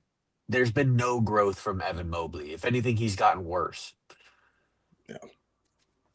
Donovan Mitchell is still Donovan Mitchell. He's fantastic. We know what Donovan Mitchell is going to give you. But in the playoffs, we also know what he's going to give you. He's going to lay some duds. Yeah. James Harden, we know what he gives you in the playoffs. He's going to lay some duds. They scare me. And I'm excited to see the Raptors in the playoffs again, because I like the duo of Scotty Barnes and Brandon Ingram. I like what they've done with the team in general. Because, dude, they're pretty well put together. They are. Obviously, you have RJ Barrett, and you have Scotty Barnes, and you have Brandon Ingram, but then you also have the others. Grady Dick doesn't get talked about enough. Jamal Sheed doesn't get talked about enough. pieces over there, Maul, and I think that they can go in and they can beat Cleveland in 5 or 6 games, and a lot of people would be shocked simply based off of the name value. Cleveland has the name value, but gonna be tough. You Gonna be know, tough. D'Lo, I again, you literally read my mind, and it's so funny because Cleveland is also the team I was thinking about that I'm looking at, and I'm like, oh boy, they could realistically lose in the first round. And these conversations this week that we've had before, D'Lo, going back to last season, Donovan Mitchell has never been a very good playoff performer, whether it's in Cleveland, whether it was in Utah. He's never been a very good player to have in the playoffs when you need him the most. He kind of shuts down. And if he doesn't shut down, he puts up, again, he had his moments in the bubble, right? Everybody goes back to the bubble and that matchup with him and Jamal Murray and all that. That was probably the best This performance. is fantastic, by the way. That was What a time cinema. to be alive. Cinema. I mean, dog. I mean, that matchup and that back and forth was fantastic. I haven't seen much else from Donovan Mitchell in the playoffs since then, D'Lo. And he hasn't been able to win a playoff series. He has still yet to reach the conference finals. And last year, you saw they were the number 1 seed. They were the best team in the NBA. Them and OKC, but they were the best team in the West. And then they met the Pacers. Then they met the Pacers. And now, who granted did go to the NBA Finals, but still, that's what your expectation is after having a regular season that they had. Okay, Yeah. let's go. Let's carry this momentum. We won 60 some odd games. We need to carry this momentum into the playoffs and get us to the NBA Finals because we could show that we could compete with any team in this league. And when they got to the playoffs, Donovan Mitchell, did he play? Like, I should not be asking if Donovan Mitchell played in the playoffs. He shut down. And now you bring in a Darius guy like Garland. James Harden? Mhm.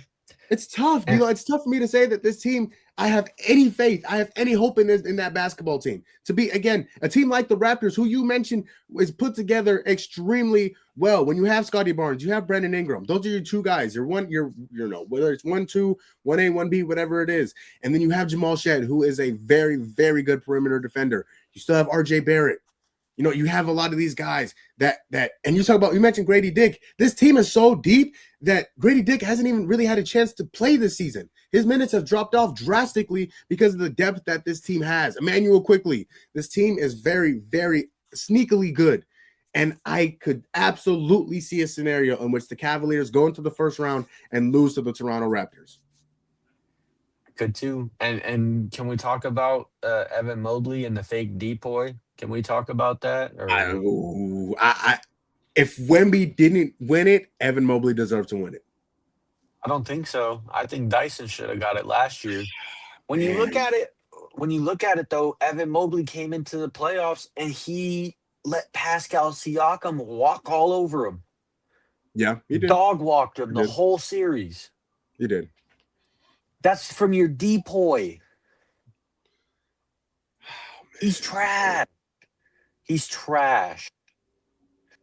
Okay, trash. He's not trash. Well, He's mid. hold on. It took me a He's second mid. to realize that you had called this man trash. Evan Mobley is the definition of mid. He's taking a step back.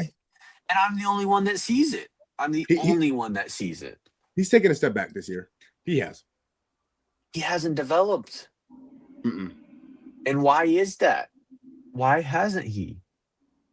He's gonna have to do something in the playoffs this year, D'Lo. He's gonna have to show off. He's gonna have to jump off the screen for the Cavaliers to have any chance to get to the finals. He's not a superstar in the making. He's Draymond.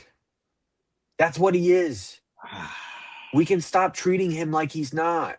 He's better offensively than Draymond, though, David. He's better than Is D'Lo. he? He's better than he is. He's better than Is Draymond he? offensively. Yeah. He's Now, is he a better averaging what, passer? No. like 18? When did Draymond ever average 18 in his career? That's fine.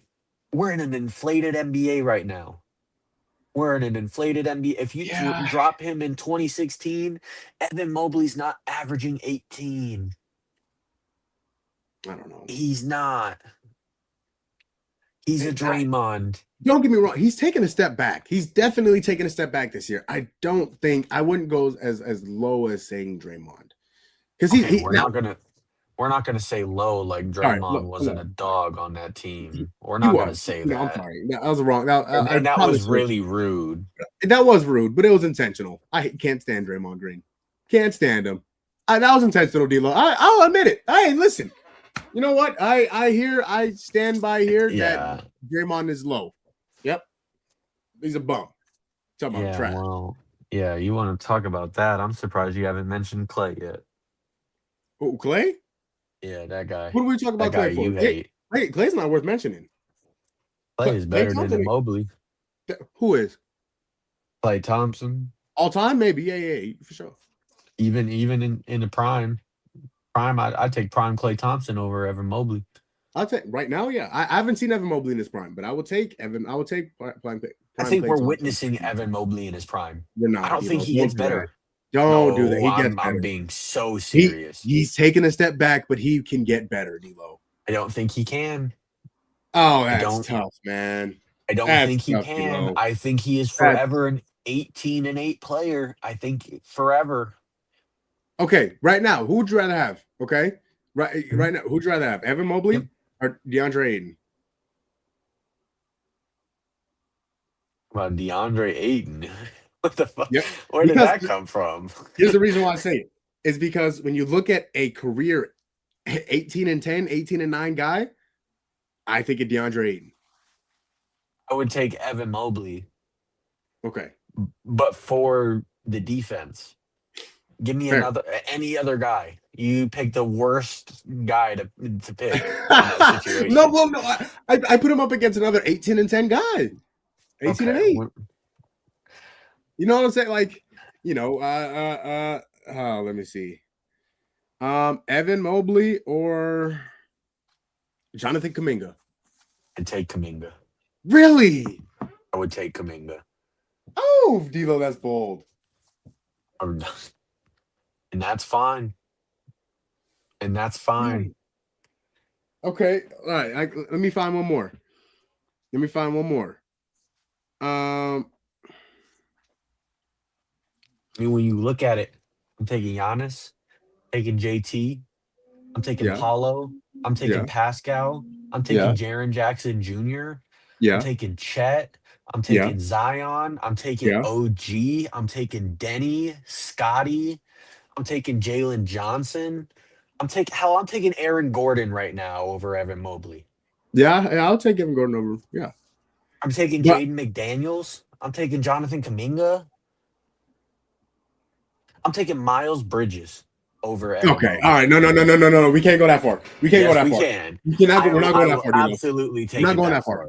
We're not going that far. Absolutely take it that far. I refuse. We're not going that far. I absolutely will take it that far. No, see you wrong, and you know you're wrong because that's I'll not. take nice. Draymond Green right now over Evan Mobley. Yeah, you know what? Somebody calling my name, though. I can't be here no more. D-Lo, I'm not the biggest Evan Mobley fan in the world, okay? But he's a good player, and he's damn well better than Draymond right now. He is a very mid player. Very mid. You telling me that Draymond Green right now is better than Evan Mobley? No, but I'll take him over. Yeah, see, there you go. But, like, look at the other guys that I mentioned. Are you taking Evan Mobley over any of those guys? No. I just named like 15. I'll have Evan Mobley over Kuminga. I'm not going. I'll take Evan Mobley over Kuminga. From what I've seen of Kuminga in ATL, I'm not. Yeah, it's tough, man. It's tough. Yeah, you got me. Kuminga, I'll still take Evan Mobley over Kuminga for the time being. But I'm glad you think so. D-Lo, before we get out of here real quick, sleeper team. Who's, obviously you have your powerhouses. You have your Oklahoma Cities, you have your Bostons, you have your, your Denvers. You have the New York Knicks. You have, those top seeds. Is there a sleeper team, D-Lo? Is there one of those, 7, 8, 4, 5 seeds? You acknowledge that it didn't say 6 or the other number after it. Yep. But is there a team, maybe one of the lower seeds, whether it's the Eastern Conference or the Western Conference, that you would think could be a sneaky team and can make a sneaky run? Yes, there's quite a few actually. I want to point out only one in the West, and I think it's Phoenix.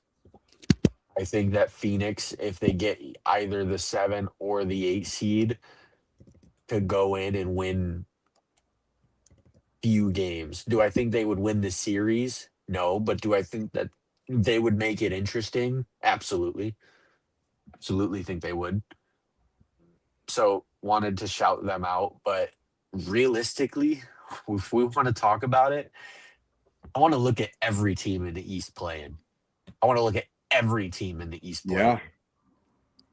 We talked about the Sixers already. If they get healthy, I think that they could beat anybody in the East. But then going down, you have the Magic. Yep. Odell Beckham is a playoff riser. I know he has not played well this season, but he is a playoff riser. And then you have Franz and you have Desmond Bain. I think that they could go in and shock somebody. The Hornets, oh my, where do we talk about the Hornets? One of the best teams in the association since February 1. Yes, obviously LaMelo, Nepal, you have Miles Bridges. They are playing phenomenal basketball. Right, you are. And then you can't talk play-in without the GOAT of the play-in. The best playing team in Miami. NBA history. The play-in runs through Miami. Yes, it does. And when you look at it, we're getting healthy now. Tyler is back. Norm is back. Bam is playing at a phenomenal level, by the way. And then you have the pieces. Jaime Jaquez is in the running for 6th man of the year. You have Davion Mitchell. You have Khalil Ware. You have Andrew Wiggins. They can go out and win. They can. They can run somebody out the gym. They are one of the best offensive teams in the league when they're healthy. They could go out. So any of those teams in the play-in right now in the East could go out and shock 1 or 2. I genuinely believe it. I'm glad you mentioned those. One a little more so than 2, because obviously 2 is Boston, and Boston they're really, really good. They're scary. But if it's a team towards the top, if they're a healthy Sixers or the Magic, who again, I still have the utmost confidence in Paulo Banchero as a playoff riser. Agreed. I think those two could theoretically knock off. I think they could. You think they can knock off Boston? I think they could. If the cards align, I genuinely do. Man, okay. And I'm glad that you would have to go perfect, though. It would have to be perfect. It had to. I think it would take a miracle. That's what I'm saying. It would be perfect, but they could. They could do it. Those are the teams I look at. Those teams in the playoff and the playoffs. Those teams in the play-in, specifically the Orlando Magic and the Miami Heat. And the reason why I bring those two teams up are because, one, they have boys, man. The Magic obviously have Paulo Banchero. They have Franz Wagner.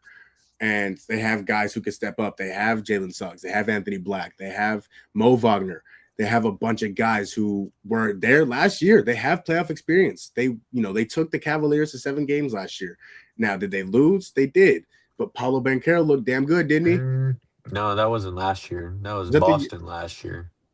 Oh, they did play Boston last year. That's right. That's right. They did play Boston last year. That was the year before, that's even more playoff experience. And Paulo, like you said, lives up to the hype in the playoffs. He uplifts his game in the NBA playoffs. And you look at the Heat, another team who has playoff experience. They've been there. They've been to the highest level. Now, they have not won a championship, but they've been there. And so they understand what it takes to get there. So that is not a team that you think you can just walk all over. When you talk about Tyler Hero, and you talk about Bam Adebayo, and you talk about Norman Powell, and you talk about Jaime Jaquez Jr., and most importantly, out of all of them, you talk about Eric Spoelstra, one of the best coaches in the NBA. And you don't think coach in the NBA. All right. Well, sometimes you give somebody an inch and they take a mile, D-Lo. This is not, a mile that I know I'm Sorry. gonna give you. Sorry, I'm gonna take it. but I'm gonna turn again, it into a cross country road trip. Let me tell you. goodness gracious. Listen, he's top 3, top 4 for sure. But you talk about Eric Spoelstra, a winning head coach, a coach that's won at the highest level in this league. Those two teams can absolutely make a push for one of those seeds. Now, one of those teams is going to get Detroit. One of those teams is going to get the Pistons without Cade Cunningham. And if I was a betting man, I will take either one of those teams against Detroit without Cade Cunningham. As much as I like JB Bickerstaff and what he's done with that crew, as much as I like Jalen Duren and Dennis Jenkins, the rookie, and Asar Thompson, they just look like a different basketball team without Cade Cunningham. And because of that, I think I would take both the Orlando Magic or the Miami Heat to beat the Detroit Pistons. And in the West, D-Lo, I'm kind of with you. I like my Suns, man. I like my Suns. They've been struggling recently. They're playing right now. I don't know if you can see. I kind of keep looking over. They're tied right now, 50-50 in the second quarter. Again, D-Lo, the playoffs is where your stars shine the brightest. Your stars shine the brightest in the NBA playoffs. And if you have stars, you have an opportunity. The Suns have what? They have a star. They have Devin Booker, who has performed in the playoffs and has looked damn good in the NBA playoffs. We've seen it every time he's been to the NBA playoffs. And if he just so happens to get hot against the San Antonio Spurs, it could be trouble for them. It really could, because if he gets hot, okay, then you got to worry about Jalen Green. Oh, wait, hold on. Dylan Brooks is here too. Oh, Colin Gillespie has made more than 200 threes this year. Don't leave him open. Oh, okay. Oh, dang. And we got 3 big men that could really, not stop Wemby, but bother him a little bit. Oh, man. That's a team that could cause problems as well because of the way that they're built. But they do worry me a little bit, D-Lo. The Suns, as much as I would like to say that they'd go into a first-round series with the Spurs or the Oklahoma City Thunder and beat them, I don't think that's realistic. I think, we used this term miracle earlier. I think you would take a miracle for the Suns to beat the Spurs or the Oklahoma City Thunder in a playoff series. And so I just don't exactly see that happening. But I do think they will get the opportunity to beat either one of those teams in a playoff series. So those are our sleeper teams, D-Lo. Really quickly, let's react to some of these comments that were made while we were having our conversation. Dirty Barstead, first of all, Dirty Barstead, shout out to him. I think this is the first time we've seen him in the comments. So he said the Lakers are the team that suffers most if they first round out, and Hornets are the team that most likely to surprise. D-Lo, you mentioned the Hornets. They could also have a chance to beat the Detroit Pistons the way that they're playing right now. And again, without Cade Cunningham, it'd be tough, man. It'd be a tough matchup. And then Cleveland, he said that he thinks that they're the most underrated. Never forget Tatum was a choker until he wasn't. It's a very good point. It's a very, very good point. Very good point. I remember him getting blocked by a certain somebody in the bubble. Oh, does his name rhyme with Wham Bam? Thank you, ma'am. Yes, it does actually. All right. Yeah, that was a fantastic block, and Bam Adebayo was fantastic in that series. Bam Adebayo is the only player to score 83 points this season. I'm just the messenger. Don't shoot me, okay? That was rude. Yep. I was just thinking about Devin Booker. I'm never going to let it go. Never. It's all right. When Devin Booker scores 90. When Devin Booker scores 90. If Devin Booker scores 90, I will start rubbing his feet.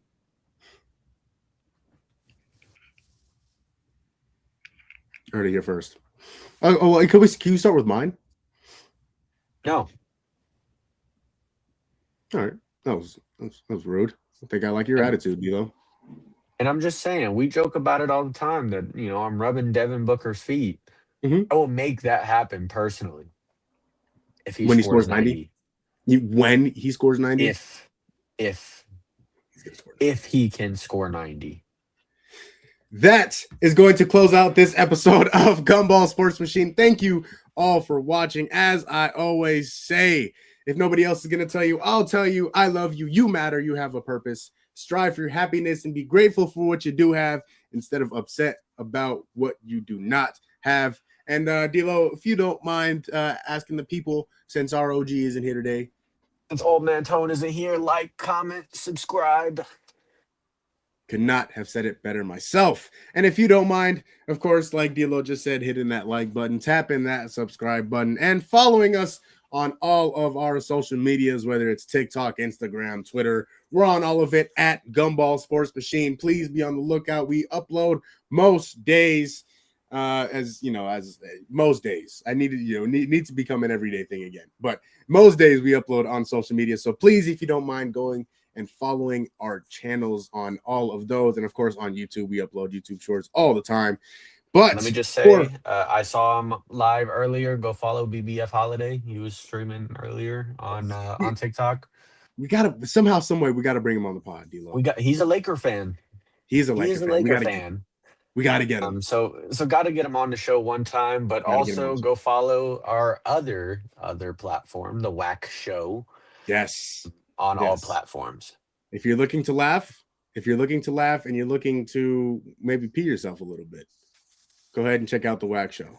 In fact, you know what? We actually have a clip for the Whack Show. Nope, nobody. Actually, we couldn't sorry. Couldn't afford I to spent it on a new Bam Adebayo 83-point game jersey. Sorry. That's what you spent the commercial budget on. And I'm sorry, but you have to look at it from my perspective, you know. Hold on. Since you're funny, Mr. Funny Man, right? Huh? Yeah. You Mr. Funny Man, D-Lo? Where's it at? Hold on. Don't go anywhere. Don't go. All right, hold on. I can't find it. No, this is not. Oh, and cue the outro. Nope, absolutely not. Nope. No, sorry, Bob. Oh, fuck. Look at this right here, man. Oh, look at that guy. What a guy that guy is. Oh, you can see. Oh man, it feels good. It feels good to be great, D-Lo. But as always, D-Lo, shout out my boy, my dog, and the man we call Flip Say Less, aka D-Lo, aka David Largo, aka co-host D-Lo. Shout out my brother, man. And for yours truly, Jamal Gumo, aka Gumballs, aka Mr. Gumo. It is nice to be important, but it is much, much more important to be nice. We will be back Friday night. Be on the lookout, reacting to Sweet 16 and the rest of NBA news and latest. We will be talking all of it on Friday night. Love you. See you. Thank you for watching. Holla. Go Arizona.